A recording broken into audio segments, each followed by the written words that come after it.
안녕하세요. 저는 이제 돌을 지난 아이를 키우고 있는 새댁입니다.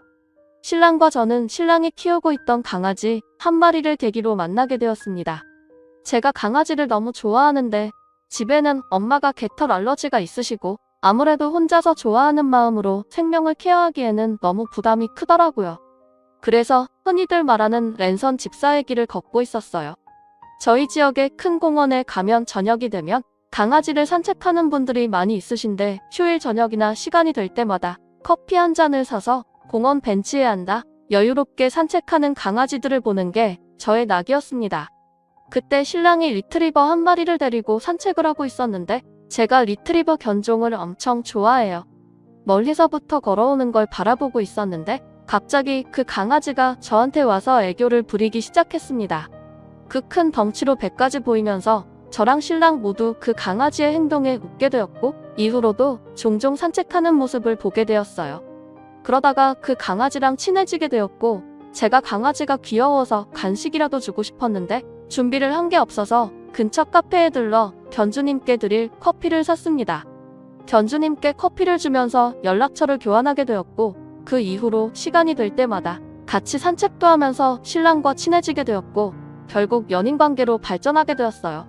신랑은 늘 강아지에게 친절했고 저에게 다정한 사람이었습니다. 그래서 대형견 모임에도 함께 참석하면서 저희의 만남에 있어서 강아지란 없어서는 안 될 오작교가 되었죠. 1년 정도의 동거 기간을 거쳐서 결혼을 진행하게 되었습니다. 신랑과 제가 강아지를 많이 아낀 만큼 결혼을 할 때에도 강아지와 함께 할 수 있는 야외 결혼식을 진행했고 정말 아무 문제 없이 행복한 결혼 생활을 하게 되었어요. 약 1년간의 신혼기간 동안 신랑과 투닥거리기도 하고 좋은 날이면 야외에 놀러도 다니면서 행복한 시간을 보냈는데 문제는 제가 임신을 하면서부터 시작되었던 것 같습니다. 제가 임신을 하며 입덧이 심해졌었는데 제가 좋아하던 강아지 털도 알러지처럼 생기게 되어서 강아지 털을 다 밀게 되었어요. 큰 차이가 있다거나 하진 않았지만 그래도 제가 느끼기에는 많이 나아졌거든요. 그렇게 털 문제나 배가 불러오면서 강아지 산책이 힘들어지기 시작했고 저희의 오작교였던 강아지 때문에 싸우는 일이 종종 생겼습니다. 남편은 저의 임신보다는 강아지만을 생각하는 모습을 종종 보였는데 그게 참 속상했습니다. 그리고 남편은 제가 핑계를 대며 강아지에게 소홀하게 대한다면서 저에게 뭐라고 했고 그렇게 다투는 게 일상이 되기 시작했습니다. 함께 나가던 강아지 모임도 제가 배가 불러오기 시작하면서 신랑이 혼자서 나가기 시작했고 모임을 갈 때면 야외 운동장에서 술과 고기를 먹고 들어오는 날이 많아졌어요. 그래도 출산을 하고 나면 몸도 추스르고 예전처럼 저녁 산책도 제가 잘 나갈 수 있으니 아이만 태어나면 이 모든 일이 다 해결이 될 거라고 생각을 하며 출산일만을 손꼽아 기다렸습니다. 저도 남편과 이런 관계가 되어버린 게 참 속상했거든요. 그리고 회복할 수 있다는 자신감도 있었고요. 그런데 출산을 하고 몸을 추스르는 동안에도 신랑은 개만 생각했습니다. 개 산책, 개 모임, 개 미용 등등. 사실 너무 서운했습니다. 여자는 출산을 하면서 정말 육체적으로나 정신적으로 굉장히 힘듭니다. 그런데 이런 부분은 전혀 알아주지 않고 오로지 개에만 올인하는 모습이 참 속이 터질 것 같았습니다. 그럼에도 참으로 했습니다. 저도 강아지를 너무 아꼈으니까요. 그리고 산후조리원을 퇴원하고 집에 오게 되었는데 아기가 어리다 보니 결국 크게 강아지를 케어할 수 없었고 점점 강아지를 케어하는 게 부담으로 다가오더라고요. 그렇게 반년 정도 되는 시간이 지난 것 같아요. 바람이 차갑긴 하지만 아이와 함께 산책을 갈 겸 먼저 산책을 나가 있는 신랑과 강아지 마중을 갈 겸 해서 유모차를 끌고 여기저기 다녀보고 있었는데 멀리서 신랑과 저희 강아지가 보였고 그 옆으로 모임을 함께하는 여성분이 서 있었습니다. 같은 동네에 사는 것도 아닌데 왜 이렇게 멀리까지 와서 산책 중일까 생각을 하며 가까이 다가가서 인사도 하고 함께 산책을 잘 마무리하고 집으로 돌아왔습니다. 그리고 며칠 뒤 산책을 나간 신랑이 전화도 안 받고 늦게까지 안 들어오길래 아이와 함께 동네를 돌아다녀 보고 있었는데 저희 동네에는 야외 자리에 앉을 수 있는 막창집이 있었어요. 신랑이랑 그 여자가 둘이서 막창을 먹고 얼큰하게 술에 취해 있었고 두 마리 강아지들은 가게 바퀴등에 뭉겨 있었습니다. 얼마나 기가 차던지 둘 다 이미 얼큰하게 취한 상태였고 저는 화가 나서 그 자리에 가까이 다가갔는데 그 여자가 저희 신랑한테 자기 일하면서 이야기를 하고 있었습니다. 그제서야 알았어요. 개에 미쳐있는 이 사람이 모임에 있던 여성분과 바람이 났다는 걸. 보통의 사이에서 누가 자기자기하나요? 게다가 스킨십도 서슴지 않고 있었거든요. 세상에 동네 식당에서 이게 무슨 짓인지 저는 너무 화가 났습니다. 그래서 유모차를 옆에 세워두고 신랑을 일으켜서 싸대기를 때렸습니다.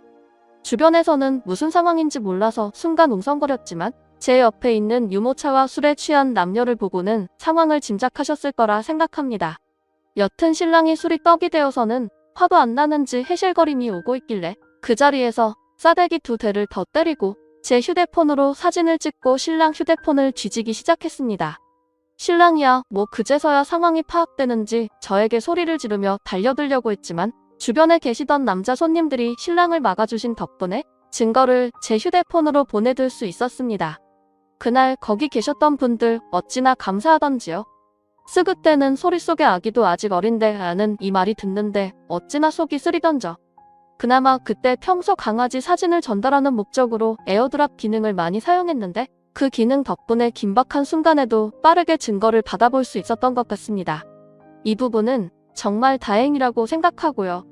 휴대폰 증거는 이때가 아니면 받기 힘들었을 거라서요.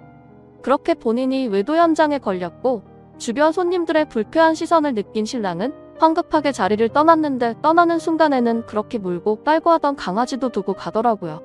지 새끼보다도 애를 낳은 지 얼마 안 된 와이프보다도 소중하게 대하던 놈이 그런 강아지를 두고 가다니 속으로 얼마나 비웃었는지 모릅니다.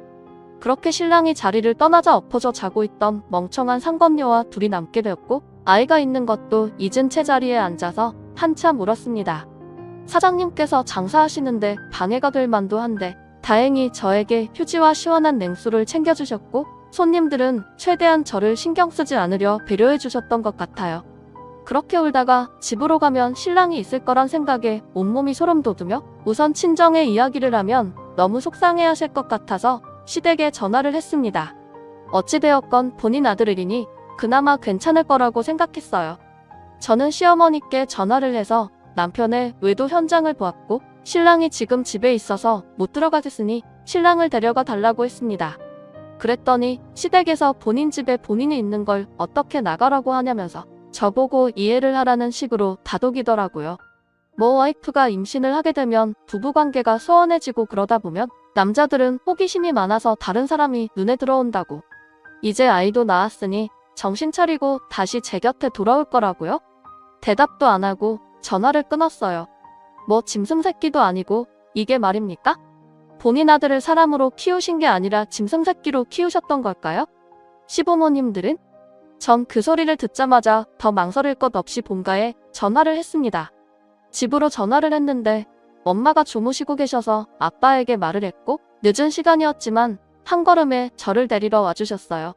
바로 집으로 가고 싶은 제 마음과는 달리 아빠는 곧장 제 신혼집으로 가셨고 저 없이 혼자서 집에 들어가셨습니다. 세상 모르고 술에 취해 자고 있는 신랑을 깨우고 집에 있던 나무 주걱을 들고 신랑을 때리는 소리가 들렸습니다. 집에서는 장인어른 잘못했습니다 하는 소리가 온 아파트를 뒤흔들었고 개도 지 새끼가 있으면 잠도 안 자고 지키는데 개보다도 못한 새끼라며 신랑을 많이 때린 것 같았습니다. 그리고 곧 집이 무너지는 소리가 들렸는데 나중에 들으니 아빠가 화를 참지 못하시고는 골프채로 신랑 물건이 들어있는 장롱을 부셨다고 하시더라고요. 저는 밖에 있어서 소리만 들을 뿐이었고 그마저도 아이가 놀랄까봐 중간에 밑에 내려갔습니다. 나중에 그 말씀을 하시는 걸 듣는데 어찌나 속이 시원하던지요. 집으로 돌아가는 차 안에서 아빠는 시댁에 전화를 거셨고 저희 이혼 이야기를 아빠가 시댁에 통보했습니다. 걔만 또 못한 아들 내일 보러 집에서 짐 빼라고요. 저희 집은 저희 아빠 명의예요. 결혼할 당시에 저희가 벌어둔 걸로는 수도권에 집을 구하기가 힘들어서 아빠가 세를 놓고 있던 아파트에 저희가 입주를 하게 된 거였거든요. 그 당시에는 둘이 잘만 살면 된다는 생각에 아깝다. 생각 없이 그렇게 주셨고 감사히 받았었는데 그래서 명의도 여전히 아빠 걸로 되어 있었던 게 정말 다행이라는 생각을 했습니다. 명의를 전화 남편에게 주시려고 했었거든요. 그런데 정말 끝까지 시댁에서는 아이들이 별거 아닌 걸로 싸운 걸로 어린이 낳으면 어떻게 하는 식으로 말리시는데 정말 정 떨어지더군요. 그런 시댁에 아빠는 땡전 한 푼 없이 귀한 딸 데려갔으며 그래도 사람 도리는 지켜야 하는 것 아니냐며 시댁에 소리를 질렀고 그놈은 개 그렇게 좋아하더니 이제는 그 개만 또 못한 소리로 지저대냐며 그대로 전화를 끊었습니다. 결국 강아지는 집에 두고 저와 아이만 본가로 돌아가게 되었고 그날 이후로 밴드 모임에는 제가 두 사람의 바람 사실을 알렸습니다. 다들 놀라는 눈치기도 하고 제 소식을 들은 다른 유부녀 멤버들도 그 밴드에서 남편을 모두 탈퇴시켰습니다. 이게 참 남자 여자가 주기적으로 만남을 갖게 하면 안 되겠더라고요. 그리고 두 사람은 창피한 걸 알았는지 말도 없이 모임을 탈퇴했더군요. 하긴 바람핀 년 놈들이 무슨 할 말이 있겠어요? 그리고 신랑에게는 잘못됐다면 용서를 빚는 전화와 문자가 계속 오고 있습니다. 참 빤빤하죠? 세상에 임신해서 제가 힘들 때 개 핑계를 대며 저를 서운하게 하고 그 개도 모자라서 이젠 다른 여자와 개똥 같은 짓까지 한 놈이 참 랩작도 두껍다 했습니다. 그 개똥 같은 인간에게는 이달 말까지 짐을 빼고 합의 이혼을 해주지 않으면 위자료에 양육비 그리고 상근육 소송까지 진행하겠다고 말을 해두고 차단해줬습니다. 이렇게 저는 싱글맘이 되겠지만 그래도 후회는 없습니다. 개만 보고 살다 보니 인성도 개만도 못하게 변해버린 사람과 그런 인간을 옹호하는 시댁 식구들과 무슨 미래를 꿈꾸겠어요? 그저 아이 키우면서 저는 열심히 살아가려고 합니다. 제 아이를 키우다 보니 힘들기는 합니다만 아이를 낳은 것은 후회하지 않습니다. 부디 이 아이에게 좋은 엄마가 될 수 있길 그것만 바랄 뿐이에요. 이런 저에게 응원 부탁드릴게요. 감사합니다. 다음 사연입니다. 안녕하세요. 저는 최근에 받게 된 충격적인 상황 때문에 저희 가족 모두가 제대로 된 생활조차 하기 힘들 정도입니다. 지금도 사위는 저희 집에 찾아와서 제 딸 은혁이와 재결합을 원하고 있어요. 하지만 엎질러진 물 다시 주워 담을 수 없잖아요. 자기 부모를 원망해야지 어쩌겠어요. 사건은 결혼식 이후부터 시작이 되었죠. 저랑 사위는 같은 나이입니다. 그래서 그런지 친하게 지내려고 저에게 항상 친근하게 다가왔었죠. 저도 그게 싫진 않았지만 어느 정도 선은 지키려고 노력했죠. 그 이상 가게 되면 분명 서로 상처받게 되는 말이나 행동들 때문에 안 좋은 상황이 생길 게 분명하다는 걸 인생 살아오면서 느꼈거든요. 그리고 저는 마음을 열고 친해지는데 상당한 시간이 필요합니다. 경계하는 입장이랄까요? 그렇다고 피해를 주려고 하지 않습니다. 특히 은혁이가 피해보려는 일은 만들고 싶지 않아 사돈댁에서 무슨 일이 있거나 부탁할 때 빼지 않고 참석하는 편이죠. 그래야 입방아에 오르내리지 않을 테니까요. 밉보이는 걸 별로 좋아하지 않거든요. 그리고 사돈댁과의 거리가 한 30분 정도 되는 것 같아요. 그래서 커피 한잔 하면서 대화 나눌 때도 있었죠. 그래서 말인데 어때요? 한번 일해보지 않겠어요? 별거 없어요. 그냥 손만 채우면 되지. 용돈벌이도 하고 좋잖아요. 요즘 일손이 좀 부족해서 그래요. 내가 두둑히 챙겨줄 테니 생각이 있으면 연락주세요. 집에만 있으면 뭐해요? 이럴 때 바깥바람도 좀 쐬고 김치 떨어지면 몇 통 가져가라고 하는 거지. 외국인들이 일을 제대로 못해요. 손이 야무지지 않아서. 보니까 음식 솜씨도 좋던데. 김치 공장에 와서 잠시 일손 도와주고 용돈 챙기고 김치도 좀 챙겨주기로 했다고 며칠 도와주기로 했다면서. 새아가한테 얘기 좀 잘해봐요. 그래도 알고 일하는 거랑 모르고 일하는 거랑 차이니까. 그래요. 저도 생각 좀 해볼게요. 요즘 심심하기도 했고 마침 김치도 떨어졌었는데 덕분에 김치 걱정은 없겠어요. 그렇게 서로 한참 웃고 떠들며 대화하다가 은옥이한테 전화가 와서 지금 사돈이랑 함께 있다며 잠시 김치 공장에 들어가 일손 도와주기로 했다고 얘기를 하자 수화기에서 사돈 귀까지 들릴 정도로 큰 소리를 내면서 절대 하지 말라고 화를 내기 시작했어요. 왜 사서 고생을 하냐며 욕을 하고 있는데 골병들 일 하지 말고 그냥 김치도 사서 먹고 나이도 있으니까 그런 곳에 들어가 일하지 말라며 제가 허리 굽힌 상태로 김치 담그고 있는 모습에 싫다고 은옥이가 난리를 치기 시작했죠. 하지만 이미 부탁을 했고 저도 어느 정도 결정을 한 상태라 다시 무르기 난감해서 조금만 해보고 힘들면 그만두겠다고 따라하게 얘기했어요. 그제 아무 말 없이 대화가 끝이 났죠. 수화기에서 울려 퍼지는 은옥이의 목소리를 들었는지 별로 좋지 않은 표정으로 애써 어색하게 웃어 보였지만 그 표정에 모든 게 다 담겨 있었어요. 막상 그 자리에서 하지 않겠다고 거절하는 것도 예의가 아닌 것 같아 생각해보고 다시 연락 주겠다는 말과 함께 인사하고 카페를 나왔습니다. 그렇게 자리를 일어났는데 그 자리에서 결정하지 못한 게 내심 마음에 걸렸고 계속해서 그때의 상황이 생각나 불편해하고 있는데 은옥이한테 다시 전화가 왔어요. 그래서 집에 가면서 대화를 이어나갔죠. 결국 일손이 부족해서 어렵게 말을 꺼낸 사돈의 부탁을 들어주기로 결정이 되었습니다.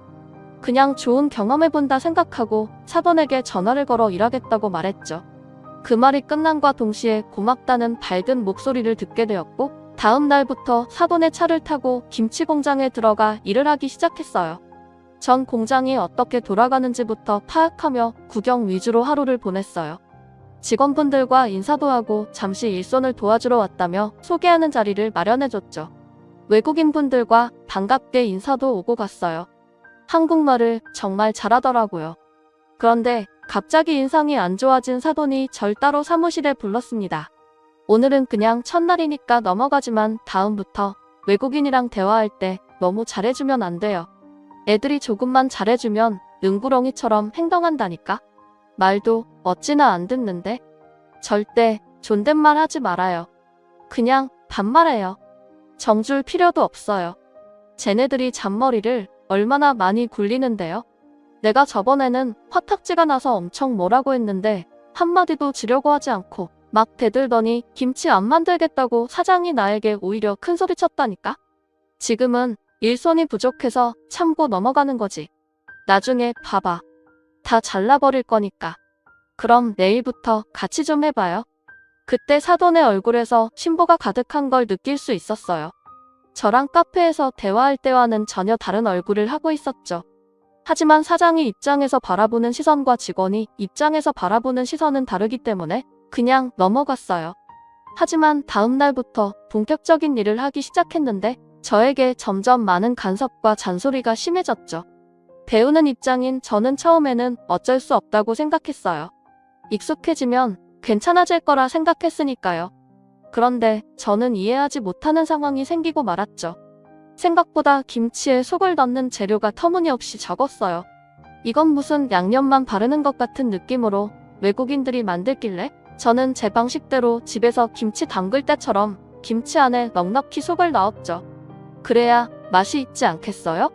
김치, 색만 입히는 정도로 만든 김치는 소비자를 생각했을 때 정말 기분이 나쁠 것 같았거든요.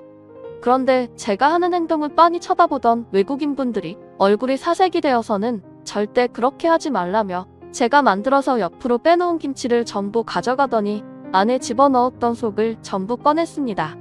너무 당황해서 왜 그러냐고 물어보니까 사장님한테 혼난다며 절대 그렇게 하지 말라고 강한 어조로 저에게 경고하듯 얘기하길래 완성품을 쳐다보며 이런 식으로 만들면 누가 사 먹겠냐고 말하는 순간 사돈이 순찰을 하듯 상황을 체크하려고 들어왔습니다. 아무 말 없이 김치 만드는 걸 쳐다보고 있는데 외국인이 만든 김치 절반을 제 옆에 갖다 놓고 제가 만든 김치 속을 마저 빼고 있는데 그걸 본 사돈이 화들짝 놀라며 외국인에게 달려가 김치 속 많이 넣었다고 엄청나게 화를 내고 있었습니다. 사돈은 뭐 하나 걸리기만 해봐라 가만두지 않을 테니까 라는 표정으로 심각하게 쳐다보고 있었고 상황이 점점 심각해지자 급하게 다가가 제가 처음에는 잘 몰라서 그랬다고 설명을 했어요. 그제야 좀 진정이 된 듯 착하게 저를 보며 다른 직원이 하는 걸 보고 잘 따라 배우라고 어색한 웃음을 하면서 사무실로 들어갔어요. 폭풍이 휘몰아치듯 순식간에 식은 땀이 흐를 정도로 분위기가 무서웠습니다. 저도 남들에게 피해주지 않기 위해 시키는 대로 묵묵히 일을 하며 일주일 정도 다녔는데 항상 저에게 와서 하는 말이 김치 속 좀 적게 넣으라는 말들이었고 남들처럼 비슷하게 일하고 있는데도 사돈이 보기엔 마음이 들지 않았나 봅니다. 그러다 사건이 터지고 말았죠.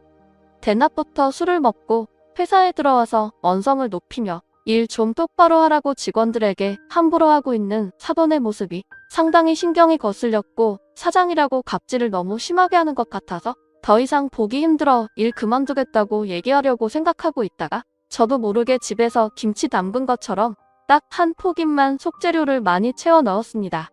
그런데 그걸 놓치지 않고 사돈의 눈에 들어가게 되었죠. 아주 난리가 났죠. 내가 해도 이것보단 잘하겠다. 그냥 색깔만 그런 것 같대요. 짠맛밖에 안 난대요.